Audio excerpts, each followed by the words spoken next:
a leer Segunda de Reyes, capítulo 19, versículos del 1 al 3. Estos versos están en un contexto en el cual el pueblo de Israel, la nación de Judá, estaba siendo atacada y menospreciada y amenazada, ¿no? por el rey de Asiria. Y Ezequías, que era el rey de Samaria, el rey de Judá, pues cuando oyó las amenazas del rey de Asiria, de Senaquerib, y los enviados por el rey de Asiria, y se lo contaron, se lo dijeron, dice el verso 1, dice, cuando el rey Ezequías lo oyó, rasgó sus vestidos y se cubrió de cilicio y entró en la casa de Yahvé y envió a Eliaquín, mayordomo, a Semna, escriba, y a los ancianos de los sacerdotes, cubiertos de cilicio, al profeta Isaías, hijo de Amoz, para que le dijesen, así ha dicho Ezequías, este día es día de angustia, de reprensión y de blasfemia, porque los hijos están a punto de nacer y la que da a luz no tiene fuerzas. La nación de Judá había estado en una larga trayectoria de idolatría y apostasía. Sin embargo, Ezequías llegó al trono, al reino, con la firme determinación de hacer lo que era recto a los ojos del Señor. Si tú lees la historia de los reyes, la mayoría de los reyes dice que hicieron lo malo delante de Dios. Levantaron ídolos falsos, quemaron incienso a los Baales, y nadie o muy pocos de ellos hicieron las cosas correctamente. Hay muy pocos reyes que, si tú lees todo el libro de Reyes, por orden o libro de Crónicas, verás que la mayoría de ellos cometieron idolatría y no fueron rectos para con Dios, ¿no? Con el Dios de sus padres, con el Dios de Israel. Pero Ezequías fue uno de los pocos reyes que en cierta manera quiso agradar a Dios y quiso romper y quebrar con todo el peso de la idolatría y de lo que estaba el pueblo haciendo, ¿no? Entonces, inmediatamente tomó medidas para purificar el templo del Señor y restaurar los servicios de culto, de adoración y dentro del templo, ¿no? Y Ezequías describe pues la situación en la que estaban en ese tiempo, que enfrentaba el pueblo de Judá como un día, dice, de angustia, de reprensión y de blasfemia. Y la angustia a la que se refería el rey Ezequías tenía que ver pues con la difícil situación que estaban enfrentando, ¿no? Ante las amenazas, ¿no? La angustia, ¿no? Y el rey de Asiria, Senaquerib, había avanzado con todo su ejército y habían conquistado gran parte del territorio de Judá.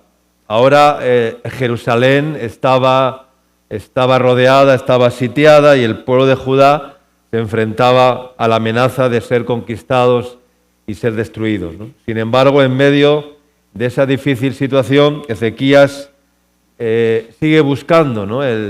la ayuda de Dios y el favor de Dios.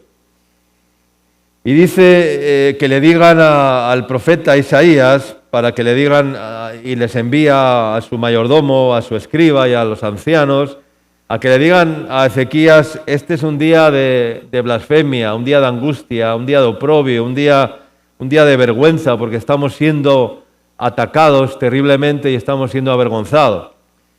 Pero al final dice, porque los hijos están a punto de nacer, dice, pero la que da a luz dice que no tiene fuerzas.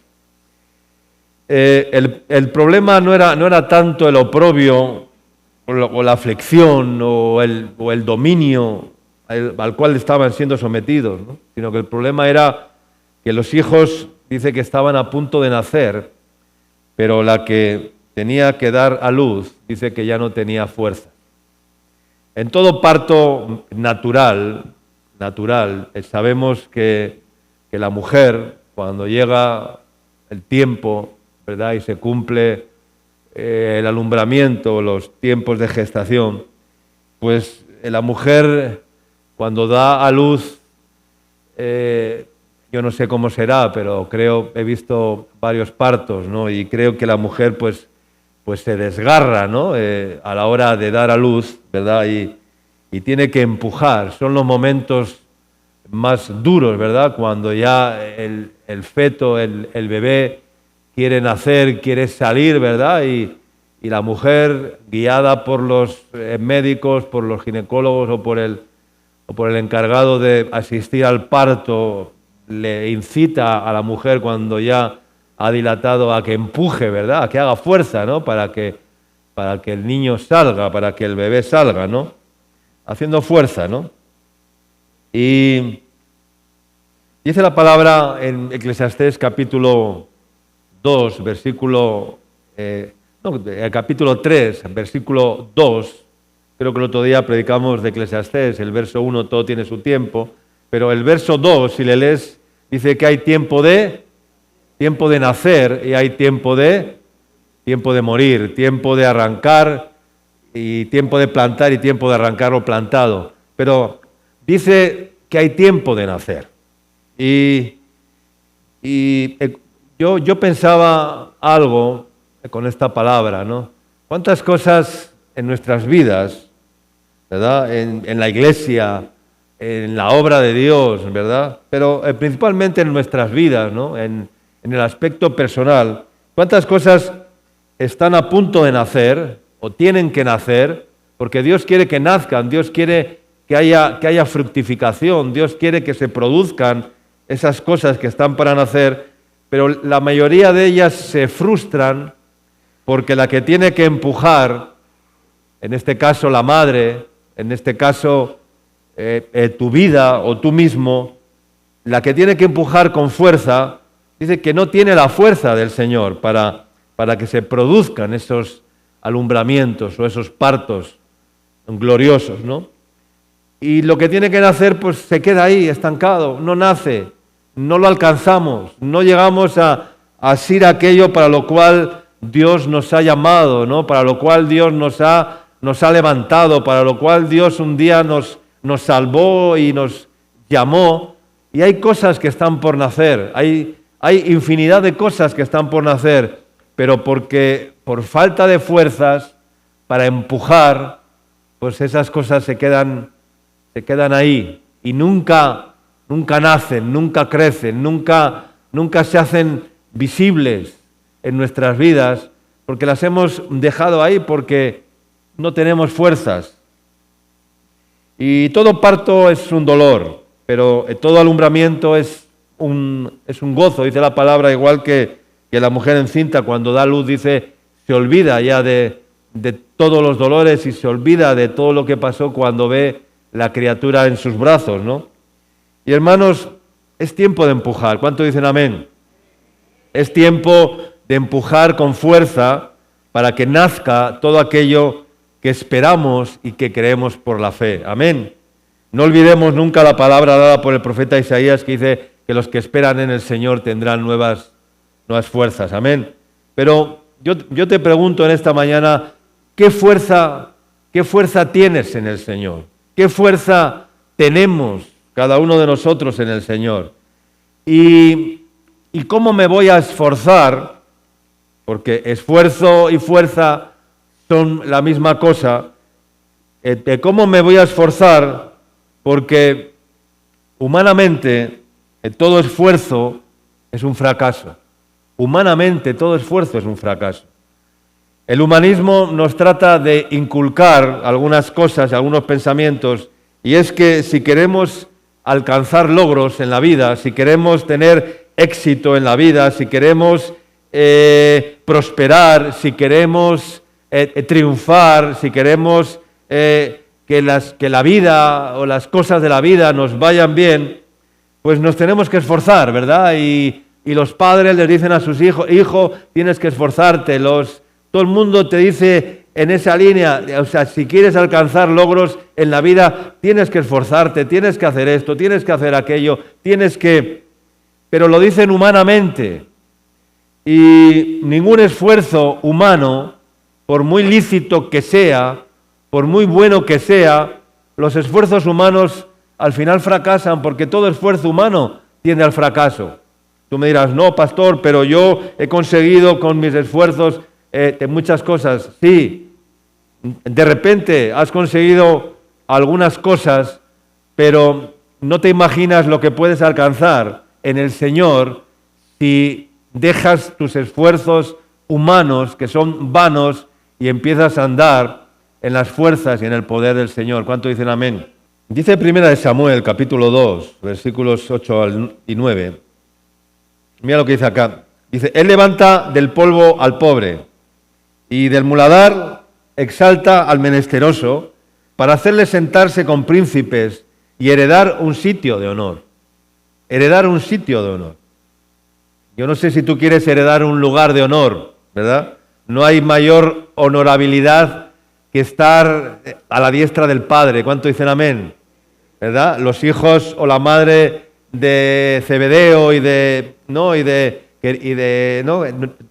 quería que sus hijos de Juan y Zebedeo estarían a la diestra del Padre, ¿no? Y se acercaron a Jesús y le dicen, no, permítenos que en tu gloria mis hijos estén sentados. Y entonces Jesús le dijo, mira mujer, no sabes lo que pides, esto no es mío darlo, sino a mi Padre que está en los cielos. De la copa de la que yo bebo tendréis que beber, y del bautismo de que yo soy bautizado tendréis que ser bautizado, pero el estar sentado a la diestra de mi Padre no me compite a mí, eso no es mío darlo, sino a mi Padre que está en los cielos.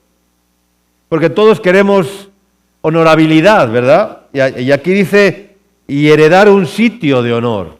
Pero para heredar un sitio de honor hay que hacer algunas cosas, ¿no? No se va a heredar un sitio de honor así de la nada, ¿no? Dice, porque del Señor son las columnas de la tierra y Él afirma sobre ellas el mundo.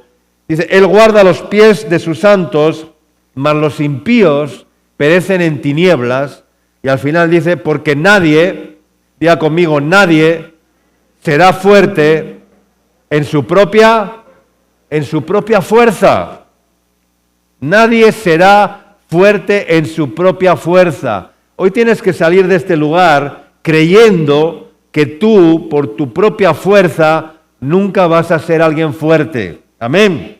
Pero en la fuerza de Dios todo es posible. ¿Cuánto dicen amén? Porque es hacernos partícipes de su poder y de su omnipotencia. Amén. Y por eso el ser humano fracasa y fracasa y fracasa una y otra vez. ¿Por qué? Porque va en sus fuerzas, porque confía en sus fuerzas, porque confía solamente en su propia prudencia, en sus propias fuerzas, que no son ningunas, porque realmente tenemos muy poca fuerza, y al final el Señor nos tiene que llevar al quebrantamiento para que aprendamos a fortalecernos y a confiar no en mis fuerzas, sino en las fuerzas del Señor. Amén. Y hermanos, solo hay un lugar, tenemos que recurrir al Señor en situaciones en muchas de las cuales pues nos faltan las fuerzas, y tenemos que ser sinceros, nos faltan las fuerzas, y porque las fuerzas físicas, incluso cuando te falta la fuerza física, eso también afecta a tu alma, porque una cosa y otra van de la mano, ¿no? Cuando parece que no tienes energía o fuerzas para hacer nada y necesitas ese impulso y esa renovación que solamente el Espíritu Santo nos puede dar. Hay un ejemplo bíblico de un personaje llamado Sansón. Sansón se olvidó de Dios. Sansón, el nazareo, el consagrado a Dios desde su nacimiento, el hombre que tenía una fuerza y un don de Dios sobrenatural, se envaneció y dejó de consultar a Dios y perdió sus ojos y perdió su fuerza, porque nadie será fuerte en su propia fuerza. Amén. Y acabó siendo el hazmerreír de los filisteos, dando vueltas a una noria como un burro de carga y ciego sacando agua de una noria, así como un como un lazarillo, ¿verdad? Dando vueltas, ¿verdad?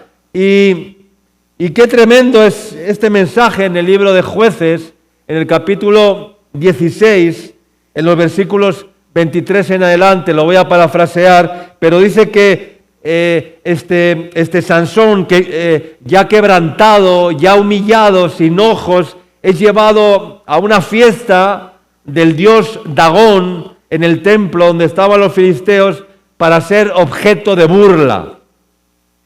Objeto de burla, era el hazmerreír de los filisteos, porque aquel grande, el gran Sansón, el que tantos problemas les había causado a los filisteos, había matado con la quejada de un asno a no sé cuántos,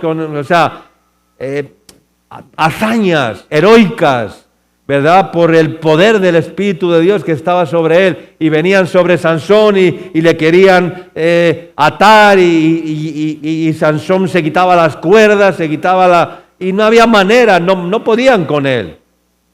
Pero ahora le tenían como un payasito, ¿no? Como un hazmerreír, ¿verdad? Y era el hazmerreír de todos, y ya los filisteos estaban allí haciendo una fiesta a su Dios, y burlándose y riéndose de Sansón. Y esto también, así hay algunos creyentes que son también objetos de burla. ¿Y sabes por qué?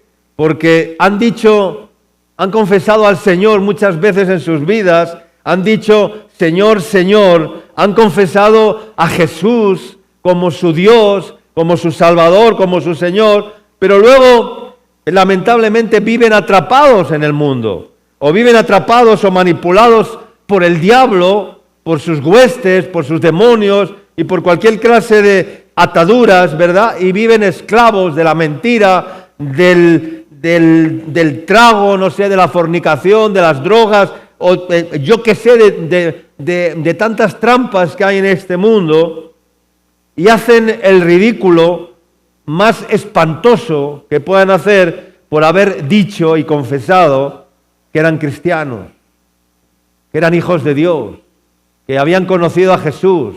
Hermano, si has conocido a Jesús, el diablo ya nunca se puede burlar de usted. ¿Cuánto dicen amén? Si has conocido verdaderamente a Jesús, el diablo ya no te puede convertir en un hazmerreír, ¿verdad? A su merced. Porque mayor es el que está en ti que el que viene contra ti, amén. Porque mayor es el que está en ti que el que está en el mundo, amén. Y así fue llevado Sansón para ser objeto de burla y de escarnio en medio del gran templo donde se reunieron como 3.000 personas entre los hombres y mujeres de los filisteos para ver el espectáculo. Querían solamente ver el espectáculo. Y entonces Sansón le dice al joven que le guiaba de la mano porque ya le habían sacado los ojos y no podía ver, le dice, acércame y hazme palpar las columnas sobre las cuales descansa la casa para que yo me apoye sobre ellas. Entonces Sansón, humillado y quebrantado, gimió y dijo, verso 28, dice que entonces clamó Sansón al Señor y le dijo, Señor Jehová, acuérdate ahora de mí y fortaléceme, te ruego, solamente esta vez, una vez más, fortaléceme para que de una vez tome venganza de los filisteos por mis 2 ojos que me han sacado y me han dejado en esta situación. Entonces el Señor le escuchó. El Señor escuchó la oración de Sansón. Fortaléceme una vez más, Señor. Amén. Fortaléceme una vez más. Y el Señor lo hizo, porque luego dice que asió luego Sansón las 2 columnas de en medio del templo sobre las cuales descansaba la casa. Dice que echó todo su peso sobre ellas, sobre las 2 columnas, su mano derecha sobre una y su mano izquierda sobre la otra. Y dijo Sansón, muera yo con los filisteos. Entonces dice que se inclinó con toda su fuerza y cayó la casa sobre los principales y sobre todo el pueblo, dice que estaba sobre ella. Y todos murieron aplastados. todos murieron aplastados. Dice, y los que mató al morir, dice que fueron muchos más de los que había matado durante toda su vida. Amén. Gloria a Dios, los que mató al morir, tú fíjate, muriendo obtuvo la mayor de las victorias que había obtenido durante toda su vida, porque no había matado a tantos filisteos como esta vez. Y al morir, muriendo, obtuvo la mayor de las victorias. Otra enseñanza, para mí el vivir es Cristo y el morir es ganancia. No entendemos la victoria que hay cuando morimos, porque el grano de trigo cuando cae a tierra y muere, dice queda solo, pero si muere, que dice que lleva mucho fruto, hermanos. Y tú eres ese grano de trigo que tiene que caer a tierra y tiene que morir. Pero nadie quiere morir, nadie quiere sufrir, nadie quiere padecer, nadie quiere sacrificarse. Pero hay que morir, porque el que muere, cuando tú mueres obtienes la mayor de las victorias, amén. Porque cuando tú mueres estás derrotando a los enemigos, Jesús en la cruz murió, ¿sí o no? ¿Y a quién derrotó? Al diablo, a los principados, a las potestades, las exhibió públicamente, triunfando sobre ellas en la cruz del Calvario, dice la palabra, y obtuvo la mayor de las victorias, pero fue muriendo, tenía que morir, hermanos, y para vivir hay que morir, amén. Para obtener la mayor de las victorias hay que morir. Entonces, hermanos, necesitamos fuerzas. ¿Cuánto dicen amén? Porque no tenemos. Necesitamos fuerzas físicas, necesitamos fuerza emocional. Quiero decir que Dios quiere darnos ánimo, es decir, un alma fuerte para que no tenga fugas de energía. Yo creo que la mayoría de las personas tienen fugas de energía en sus vidas y se les va la fuerza por algún lado y pierden la fuerza.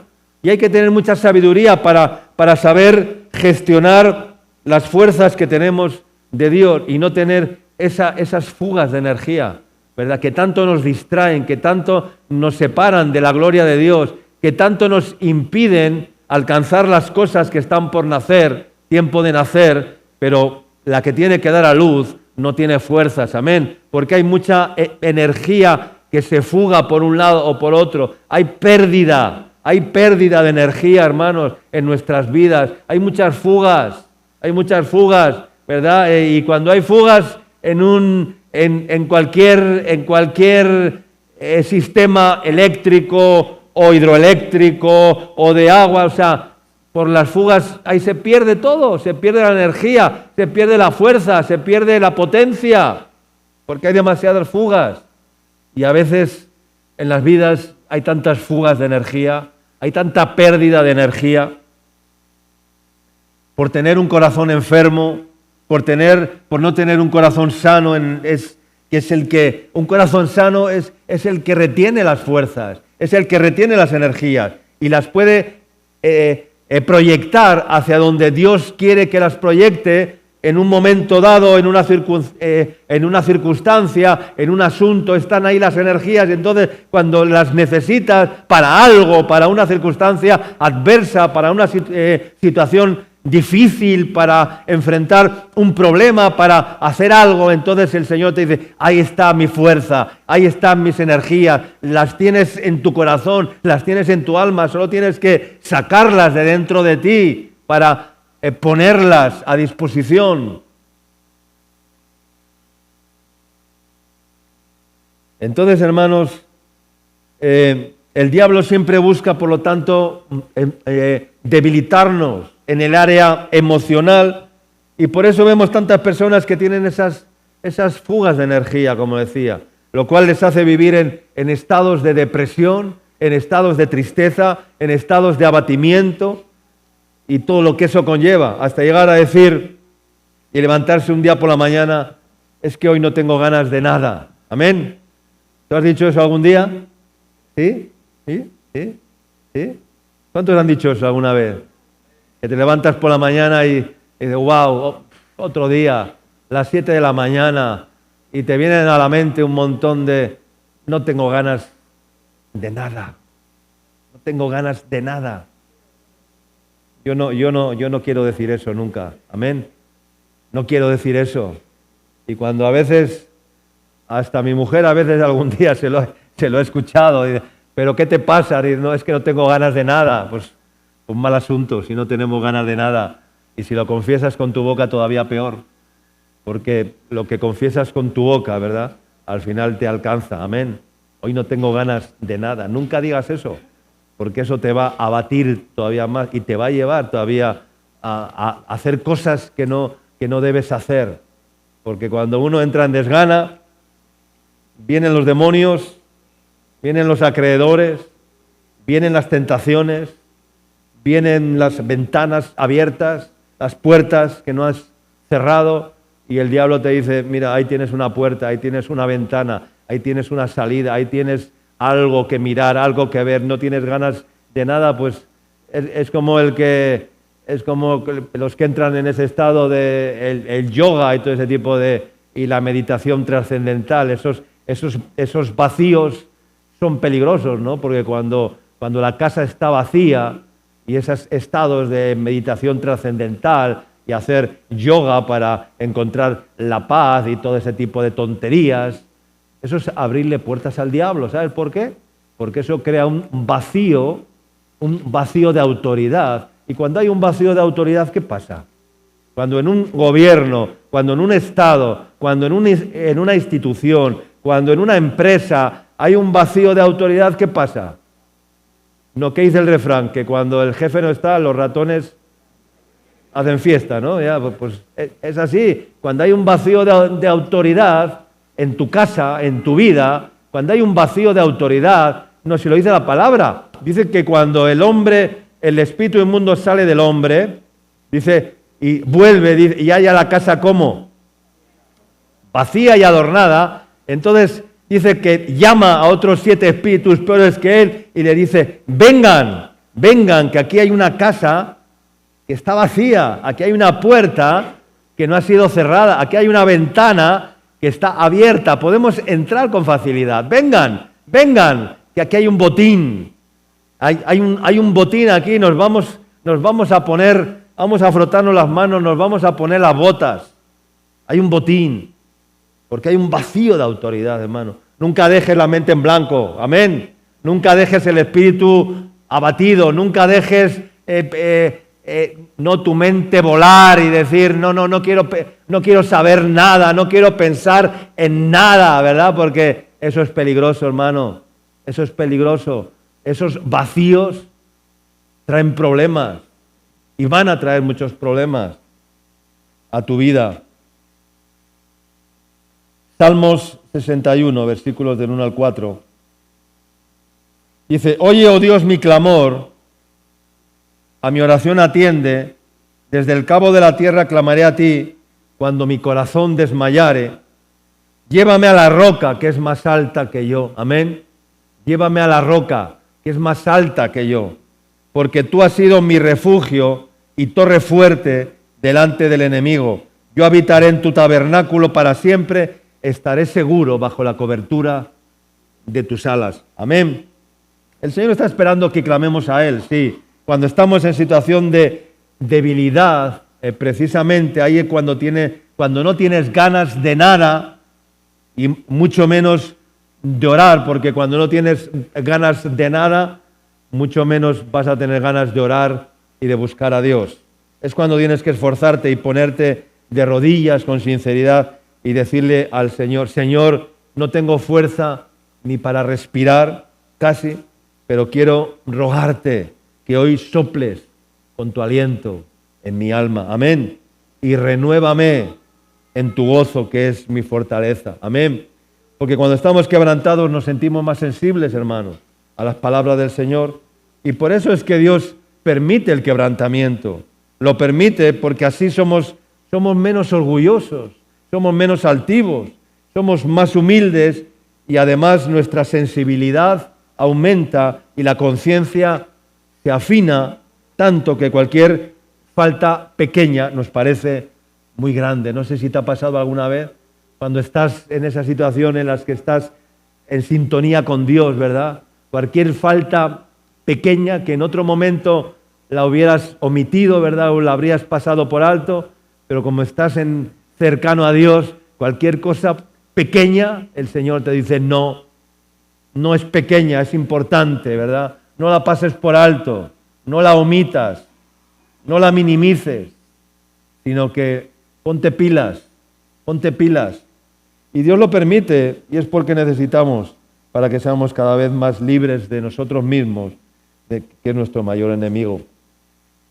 Hace días que el Señor me recuerda acerca de la vida de Gedeón, ese hombre de Dios, que Dios levantó en tiempo de los jueces para sacar a Israel de una situación muy difícil por causa de hacer lo malo. Dice que Dios los entregó en mano de Madián por 7 años. Y está escrito en el libro de los jueces, en el capítulo 6, dice que la mano de Madián prevalecía contra Israel. Y los hijos de Israel, pues por causa de los madianitas, se hacían cuevas en los montes y cavernas y lugares cerrados, fortificados.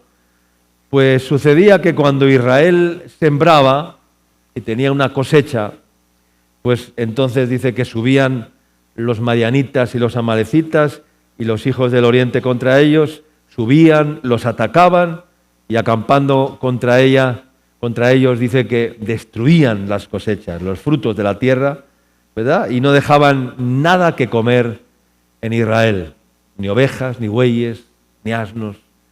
Es decir, estaban a merced de los enemigos, porque subían ellos y sus ganados y venían con sus tiendas en grandes multitudes como langostas, y ellos y sus camellos, y así venían a la tierra de Israel para devastarla. De este modo dice que empobrecía a Israel en gran manera. Claro, no había cosecha, no tenían que comer, los madianitas, los amalecitas se llevaban el fruto de la tierra. Estaban en una situación bien caótica, ¿no? Y entonces en esa situación dice que los hijos de Israel clamaron al Señor. Y en medio de esa situación Dios llama a un hombre llamado, no sé qué, Abiecerita, bueno, Gedeón. Y pareciera como algo contradictorio, ¿no? Porque parece que Dios actúa a veces así. ¿Por qué? Porque nos pide algo que no podemos hacer humanamente. Porque es imposible ser valiente.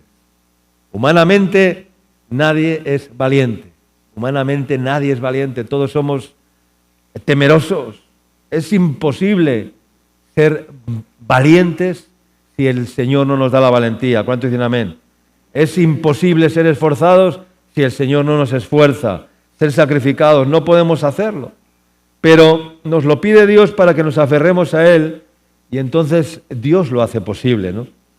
Y en el verso 11, vamos a leer, dice que vino el ángel del Señor y se sentó debajo de la encina que está en Ofra, la cual era de Joás Abiecerita, y su hijo Gedeón, dice, estaba sacudiendo el trigo en el lagar para esconderlo de los enemigos, de los madianitas. Estaba allí sacudiendo el trigo en el lagar para esconderlo, para que no se lo robaran, para que no se lo llevaran, ¿no?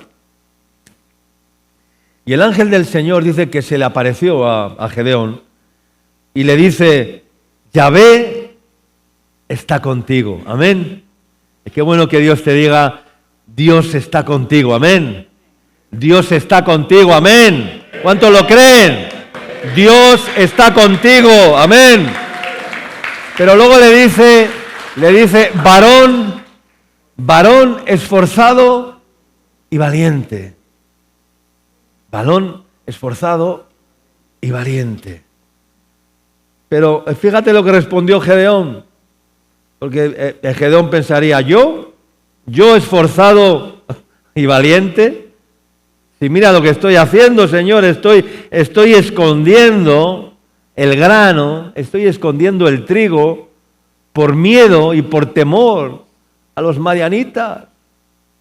¿Cómo me dices a mí, varón esforzado y valiente, si soy un cobarde, Si estoy atemorizado igual que el resto del pueblo, si estoy haciendo como ellos, estoy escondiendo un poco de trigo para meterme en una cueva, para esconderme de los madianitas.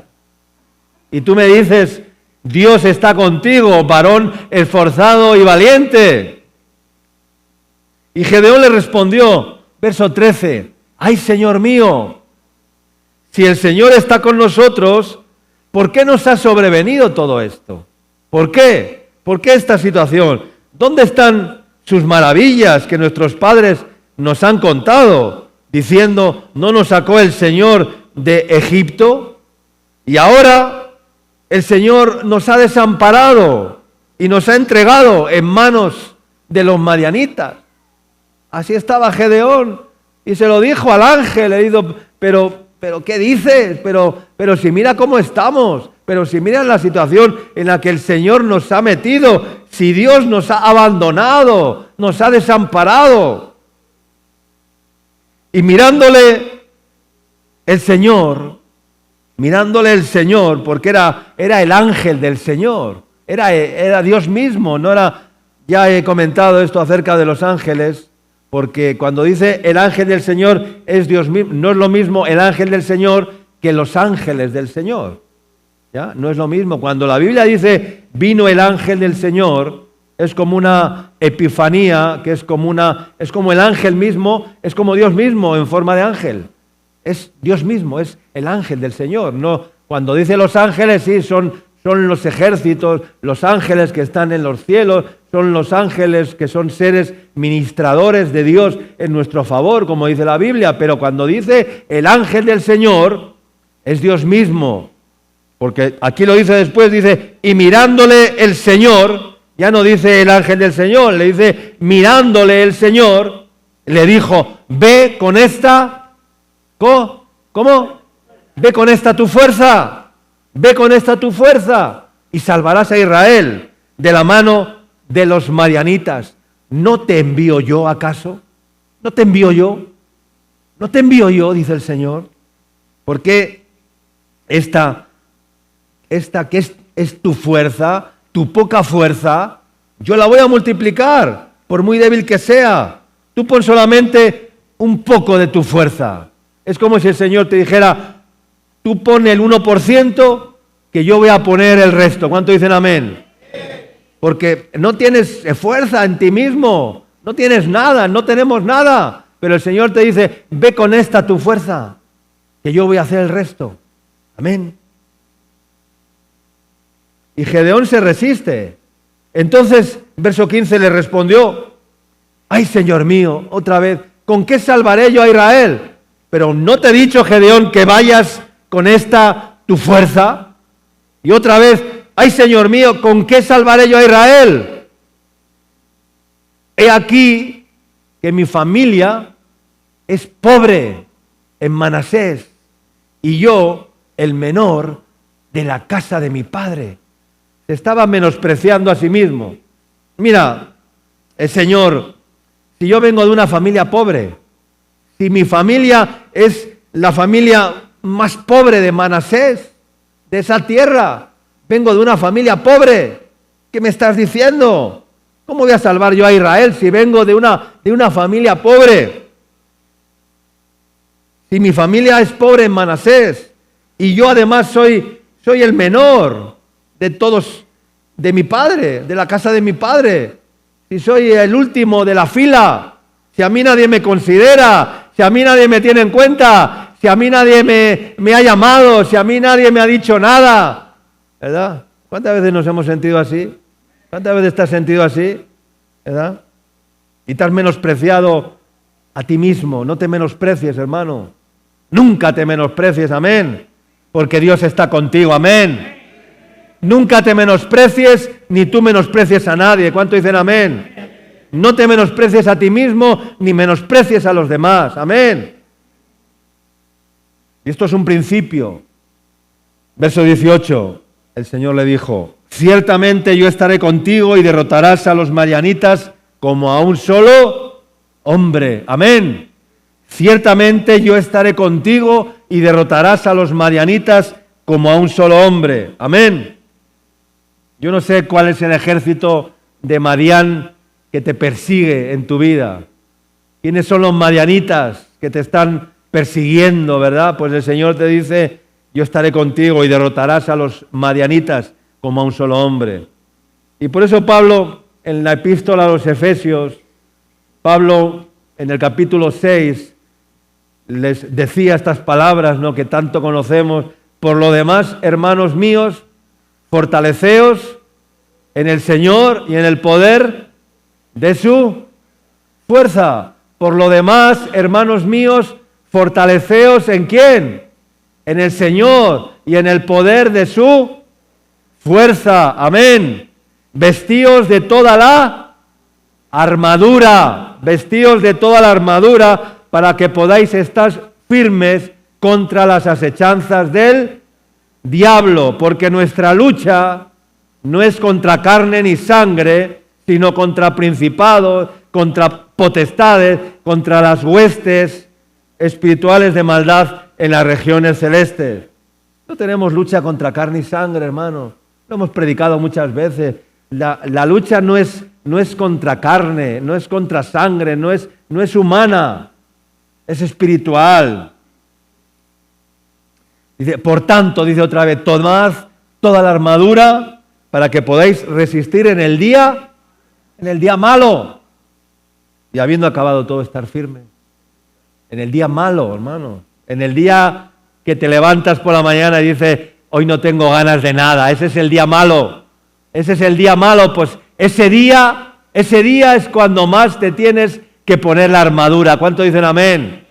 Ese día es el día que te tienes que levantar, ir al Señor y decir, Señor, dame la coraza, dame la armadura, dame el apresto del Evangelio, dame el yelmo de la salvación, dame la coraza de justicia, el peto de la justicia y dame la espada del Espíritu, amén, que es tu palabra, aleluya, amén. Ese día que dices no tengo ganas de nada, ese es el día que más te tienes que armar y ponerte toda la armadura, amén. Pero hermanos, ¿cómo vamos a recibir esa fuerza que viene de Dios? ¿Cómo? ¿Tú quieres esa fuerza? ¿Cuántos quieren la fuerza de Dios en esta mañana? Porque tú me preguntarás, sí, pastor, pero ¿cómo? ¿Cómo voy a conseguir yo tener esa fuerza que usted está hablando en esta mañana? Pues hermanos, mira, necesitamos palabras de fe que son las que producen fuerza en nuestras vidas. Amén. Palabras de fe. Mira, los 12 espías, aquellos que fueron a reconocer la tierra de Canaán, uno de cada tribu, de las 12 tribus de Israel, enviados por Moisés, y después de 40 días de reconocer la tierra, volvieron, como sabemos, con un reporte, ¿cómo? ¿Negativo o positivo? ¿Cómo fue? Negativo. Y hablaron mal, dice, los hijos de Israel, de la tierra que habían reconocido. Hablaron mal de la tierra que Dios les había dado como promesa, y dijeron, la tierra por donde pasamos para reconocerla es tierra, dice, que traga a sus moradores. Es tierra que traga a sus moradores.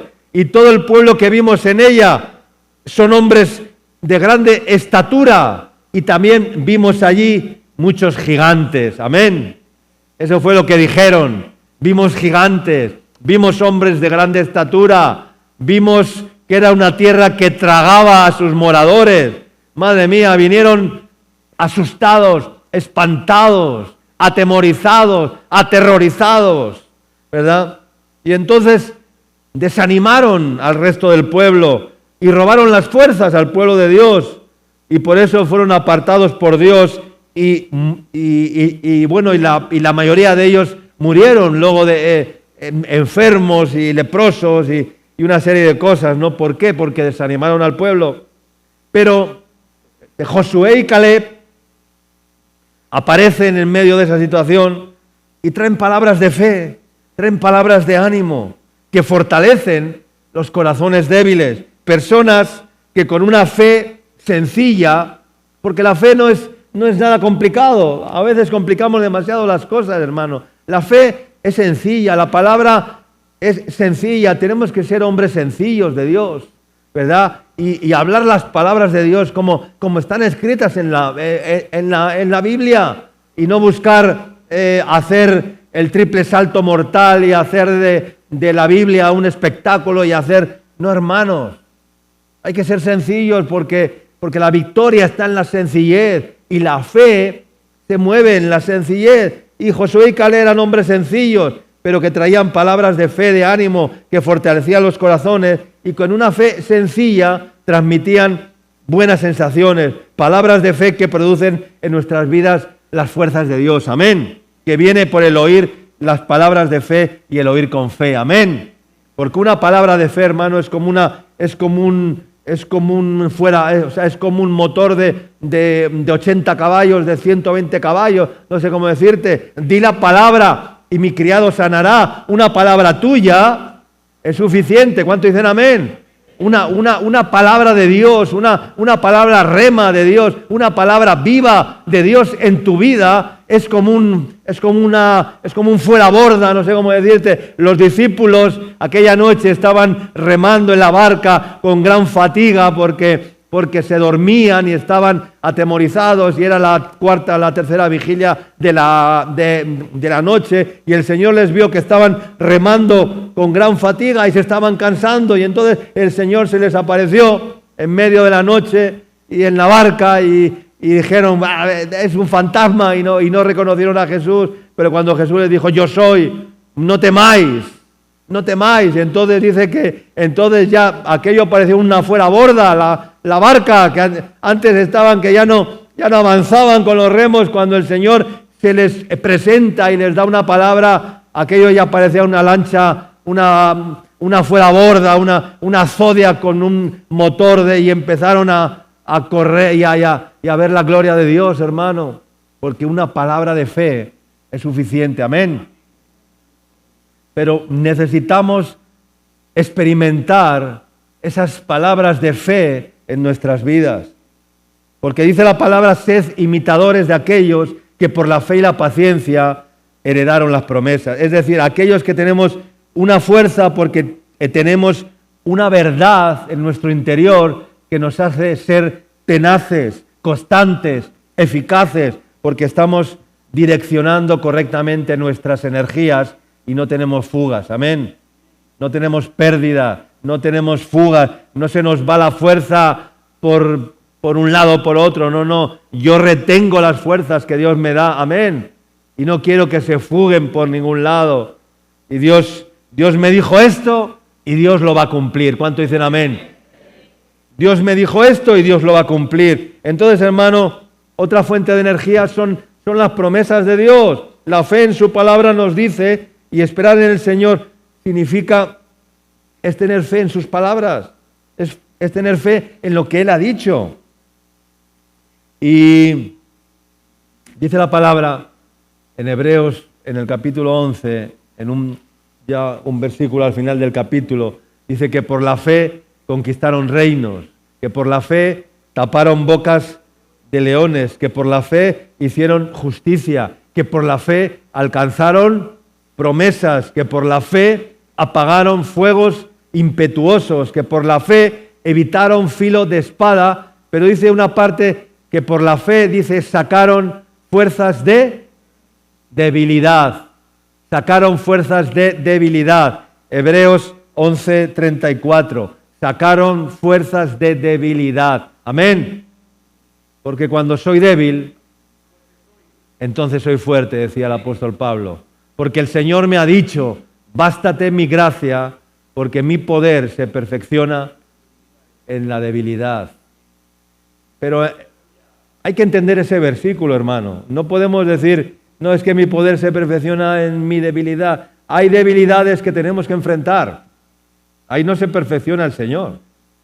El Señor se perfecciona en tu debilidad cuando tú dices, yo no soy suficiente, yo no tengo fuerzas, yo no puedo, yo no tengo nada en mí. Esa es la debilidad que habla el Señor. Pero hay debilidades, es que las debilidades me vencen una y otra vez. Es que soy débil.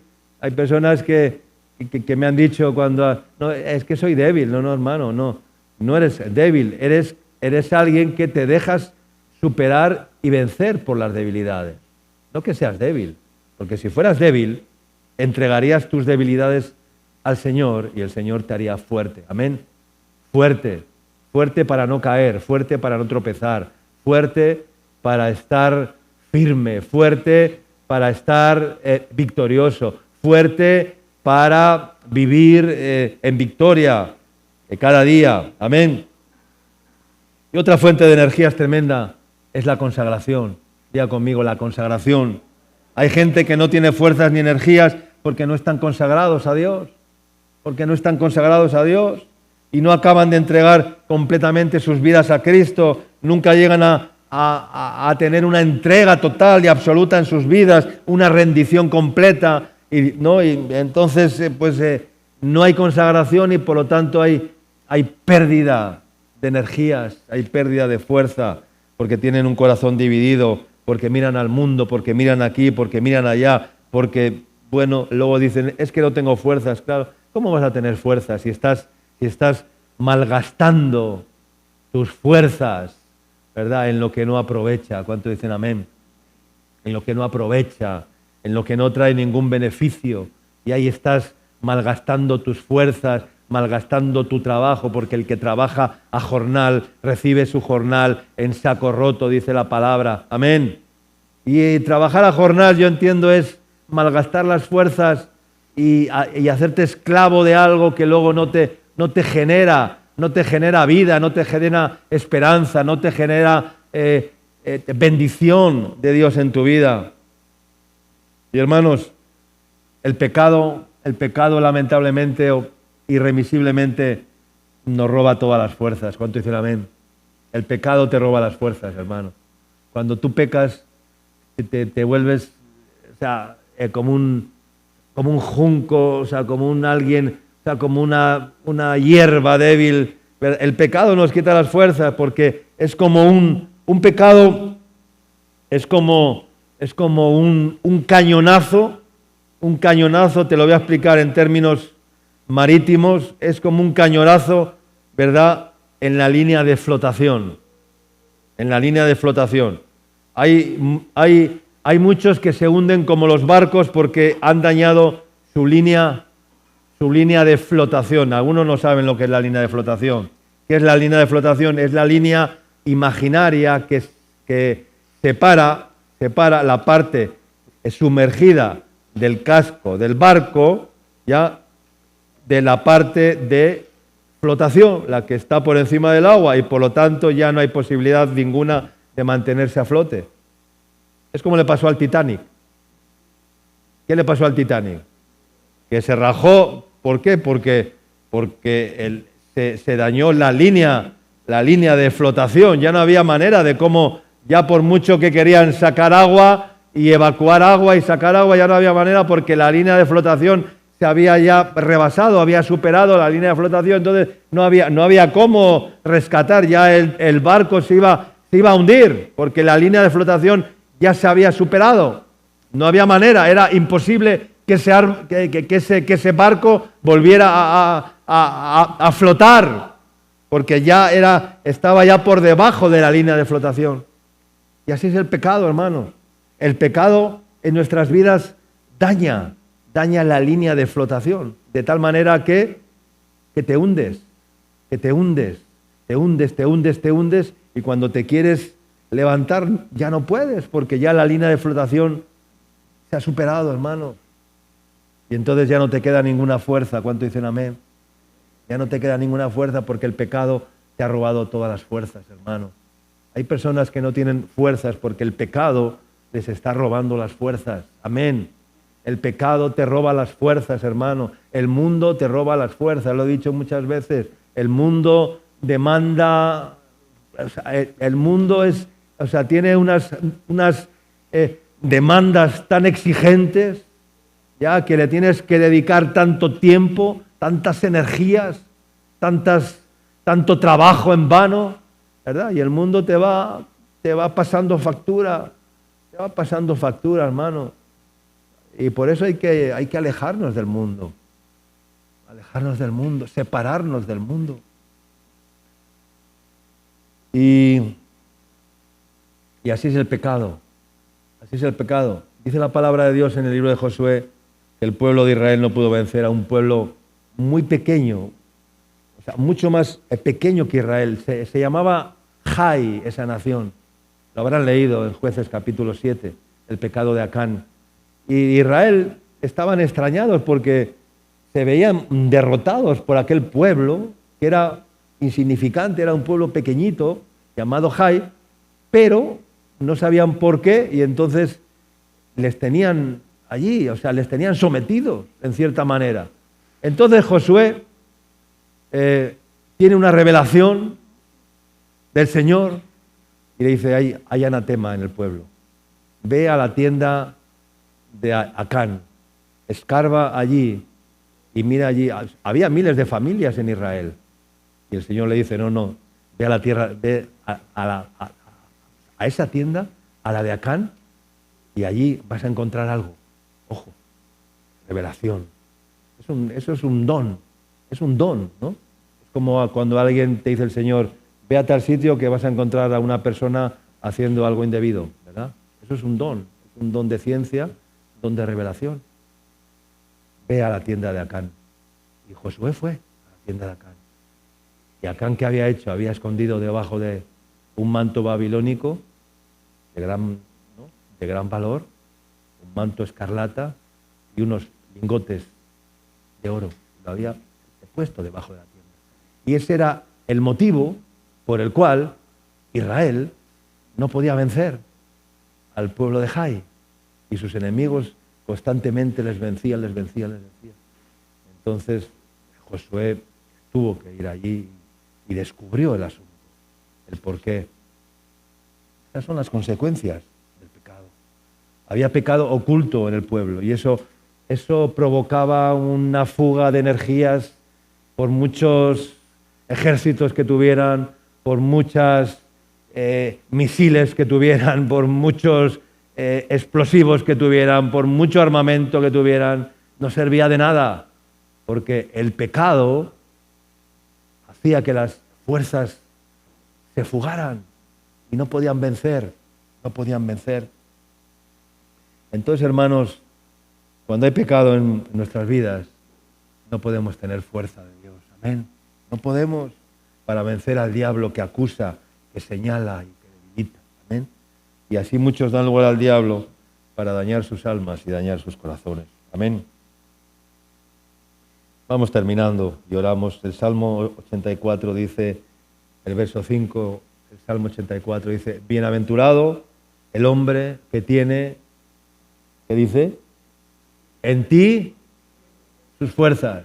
Bienaventurado el hombre, diga conmigo, bienaventurado el hombre que tiene en ti sus fuerzas, amén, en el Señor, en cuyo corazón están sus caminos, atravesando el valle de lágrimas, lo cambian en fuentes, aleluya, cuando la lluvia llena los estanques, irán de poder en poder, verán a Dios en Sión, amén, amén. Bienaventurado el hombre que tiene en ti sus fuerzas, aleluya. Bienaventurado el hombre que tiene en ti sus fuerzas. Atravesando el valle de lágrimas, lo cambian en una fuente. O sea, imagínate cambiar un valle de lágrimas en una fuente. Es como el valle que vio Ezequiel, un valle lleno de huesos secos en gran manera que no se podían contar, ¿verdad? Eso sí que era un valle de lágrimas. Imagínate un cementerio. ¿A qué va la gente al cementerio? ¿A reír o a llorar? A llorar. Un valle de lágrimas era el valle que vio Ezequiel. Un valle lleno de huesos. Un valle de lágrimas. Pero el Señor le dio una palabra y Ezequiel dio la palabra que Dios le dio y le dice, sopla a los cuatro vientos y di a estos huesos muertos, oíd palabra de Yahvé, amén. ¿Y qué pasó? Que los huesos empezaron a componerse, los huesos empezaron a levantarse, se fueron uniendo unos con otros, subieron los tendones, los músculos, les creció la piel y se convirtió en un ejército grande y extremo en gran manera, dice la palabra, amén. Por las fuerzas de Dios, atravesando el valle de lágrimas, los cambian en fuentes, amén. Tú puedes hacer eso con las fuerzas de Dios. Cambiar un valle de lágrimas en una fuente. Cambiar un lugar seco y estéril en un lugar fructífero. Amén. Llegar a un lugar donde no hay vida.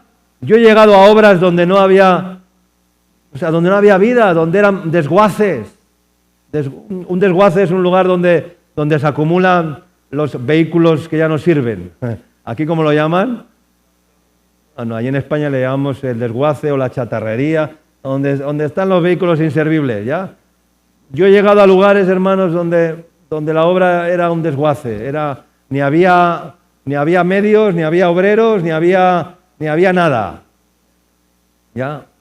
Pero he cambiado eso, no por mí, no por mis méritos, porque yo no soy nada, por la gloria de Dios, porque es Dios el que hace las cosas, no somos nosotros.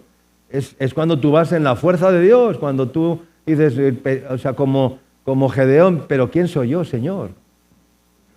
¿Quién soy yo para levantar este asunto? ¿Quién soy yo para levantar este valle de lágrimas y cambiarlo en una fuente de agua? ¿Quién soy yo? Si no tengo fuerza, si soy si mi familia es pobre en Manasés y yo soy el menor de la casa de mi padre.